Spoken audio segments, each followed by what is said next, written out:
যেহেতু এক্সাম সামনে তাই আমরা রেগুলার কিছু গ্রামার প্র্যাকটিস করব। আজকে আমরা ভার্ব ফর্ম, আর্টিকেল প্রিপোজিশন আর হচ্ছে ডুয়েজ ডাইরেক্টেড, ফ্রেজাল ভার্ব, এইগুলো থেকে আমাদের টাস্ক থাকছে। ফার্স্ট যেটা আছে যে Leela who blank have been, has been, is being ill for a month.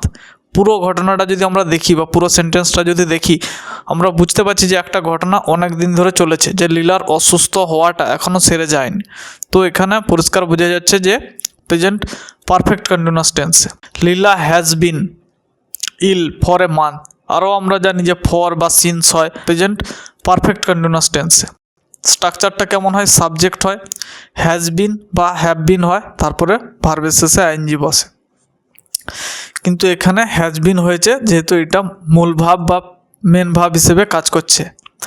তাহলে Leela who has been ill for a month had visited or will visited the doctor last Monday. পরিষ্কার বলা আছে যে এটা প্রেজেন্ট, এটা হচ্ছে সিম্পল পাস্ট টেন্স হচ্ছে। Last Monday থেকে আমরা রেফারেন্স পাচ্ছি যে এটা সিম্পল পাস্ট টেন্স হচ্ছে। তাহলে পরে মান্থ, তারপরে এখানে হবে এই ব্ল্যাঙ্কটাতে হবে ভিজিটেড, এই ব্ল্যাঙ্কটাতে হবে visited the doctor last month. The doctor had advised or will advise her complete bed rest. The doctor had advised হবে এখানে, যে পাস্টে কোনো একটা ঘটনা ঘটে গেছে। তাহলে ডক্টর তাকে অ্যাডভাইস দিয়েছে যে সম্পূর্ণ বিশ্রামে থাকার জন্য।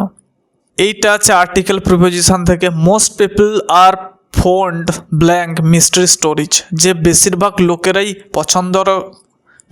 লোকেরাই পছন্দ করে রহস্যজনক যে গল্পগুলো সেগুলো। তাহলে ফন্ডের ওপরে অফ বসে সবসময়, এটা হচ্ছে অ্যাপ্রোপ্রিয়েট প্রিপোজিশন থেকে নেওয়া হয়েছে। মোস্ট পিপল ফিক্সড প্রিপোজিশন বা অ্যাপ্রোপ্রিয়েট প্রিপোজিশন হচ্ছে সেই প্রিপোজিশন যেখানে একটা ভার্বের পরে বা ওয়ার্ডের পরে কি হয় না, একটা ফিক্সড প্রিপোজিশন বসে।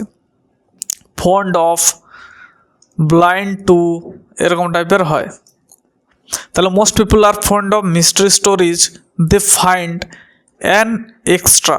এখানে কি বুঝতে পেরেছি আমরা? এখানে যেহেতু ভাওয়েল আছে তাহলে অ্যান বসবে। They find an extra pleasure to solve a mystery along with an investigator. তারা কী করে না খুঁজে পায় একটা বেশ অতিরিক্ত আনন্দ সমস্যা সমাধানে।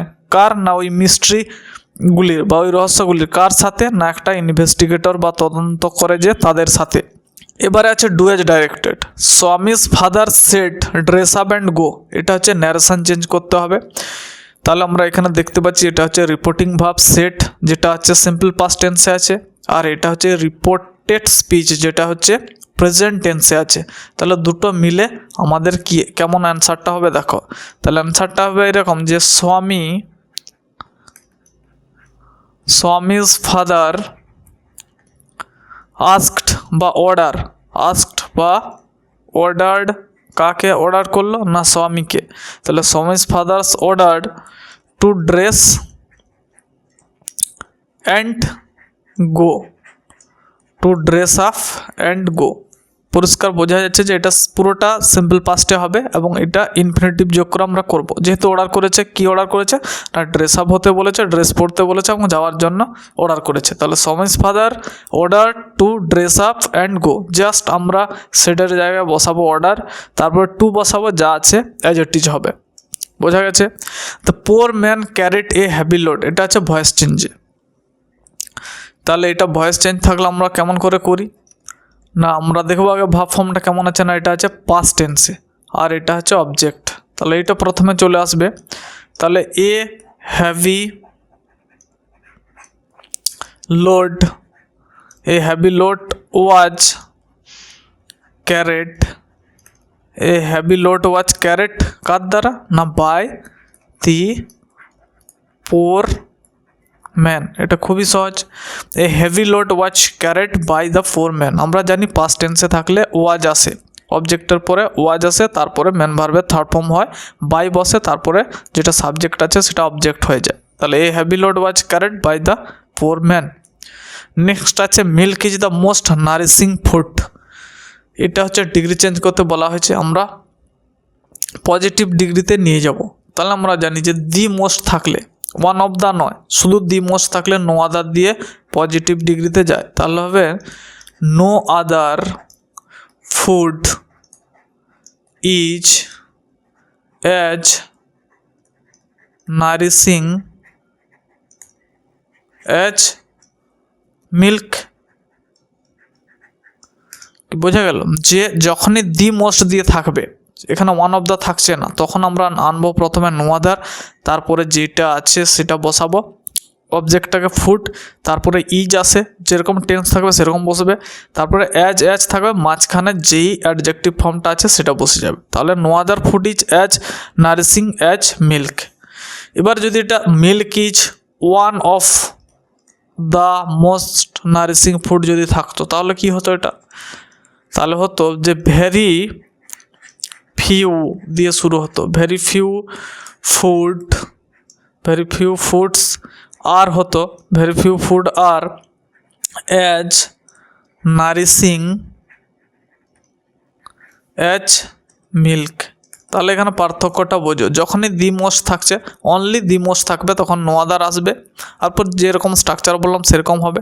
আর যদি ওয়ান অফ দ্য থাকে তাহলে হবে ভেরি ফিউ দিয়ে শুরু হবে। এটা সব আমি পজিটিভ ডিগ্রিতে কথা বলছি। তাহলে very few food are as nourishing as milk. Clear? Next দেখো, এটা হচ্ছে ফেজাল ভার্ব থেকে দেওয়া আছে, তোমরা এর আগে অনেক করেছো। ডু আছে, ডু দ্য সাম কুইকলি, তাহলে ডুর বদলে কী হবে? ওয়ার্কআউট। প্রেজেন্ট টেন্সে আছে, কোনো টেন্সের চেঞ্জ নেই, অ্যান্সারটা হয়ে যাবে ওয়ার্কআউট দ্য সাম কুইকলি। অঙ্কটা তাড়াতাড়ি করো। I can not understand what you say, আমি বুঝতে পারলাম না যে সে কী বলে। আন্ডারস্ট্যান্ডের বদলে আমরা জেনে এসেছি কি হয়, সবসময় মেক আউট হয়, তাহলে এখানে বসে যাবে মেক আউট। প্রেজেন্ট টেন্সে আছে বাস, postpone the meeting till tomorrow, যে আগামীকাল পর্যন্ত মিটিংটা স্থগিত রাখা হোক, তাহলে এই পোস্টপোন্ডের বদলে সবসময় বসে পুট অফ। এর বদলেও আরেকটা বসতে পারে, পুট অফের মতো থাকে কল্ড অফ। কল, আচ্ছা পাস্ট টেন্সে হলে ইডি যোগ হতো, এমনি কল অফ হয়। যেহেতু অপশানে আমাদের এইটা আছে সেই জন্য আমি এটা লিখলাম। যদি কল অফও থাকতো তাহলে কল অফ লিখলেও ঠিক আছে। পুট অন হচ্ছে পরিধান করা, এখানে এক্সট্রা যেটা দেওয়া আছে পরিধান করা, উইয়ার, যদি উইয়ার কোথাও থাকে তাহলে আমরা পুট অন বসাবো।